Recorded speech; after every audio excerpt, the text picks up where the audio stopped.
Aujourd'hui, je vous montre comment transformer une image PNG en sticker découpé prêt à être imprimé sur Adobe Illustrator. Je commence par importer mon image dans Illustrator. Je la redimensionne en maintenant la touche Maj enfoncée pour garder les proportions. Ici, mon plan de travail fait 6 cm, donc je vise environ 4 cm pour le sticker. Comme c'est une image PNG, elle est en mode matriciel, donc pixelisée si on zoome, c'est normal. Elle n'est pas encore vectorisée, donc on ne peut pas la découper proprement. Il va falloir la convertir.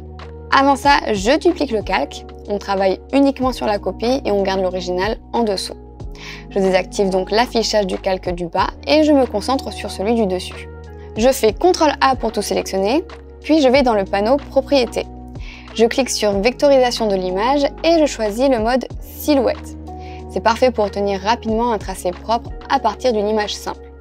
Une fois la vectorisation appliquée, je clique sur Décomposer. C'est cette étape qui transforme réellement l'image en tracé vectoriel modifiable.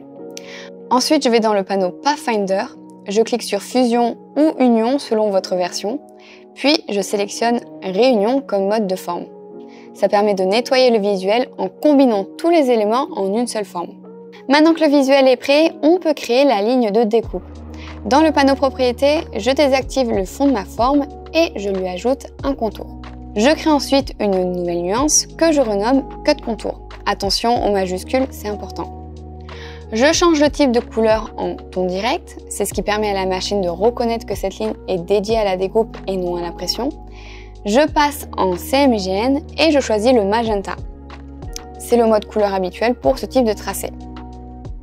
Si je zoome, je vois bien que le tracé suit parfaitement la forme, mais dans mon cas, je ne veux pas une découpe pile au bord de l'image, je préfère laisser un petit liseré blanc tout autour. Pour ça, je vais dans Objet, Tracé, Décalage, et j'ajoute un décalage de 3 mm avec des angles arrondis pour un rendu plus doux. Illustrator crée un second tracé autour du premier, je sélectionne les deux et je les fusionne à nouveau dans le Pathfinder pour ne garder qu'un seul contour net et bien décalé. Maintenant, on va simplifier le tracé en supprimant les points d'ancrage superflus. Ça rendra la découpe plus fluide, plus rapide et plus propre. Je sélectionne donc la ligne de découpe avec l'outil de sélection directe et je vais dans Objet, Tracé, Simplifier.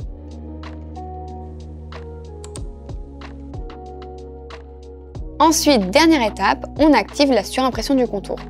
Je sélectionne ma ligne de découpe, je vais dans Fenêtre, Option d'objet et j'active Surimpression contour.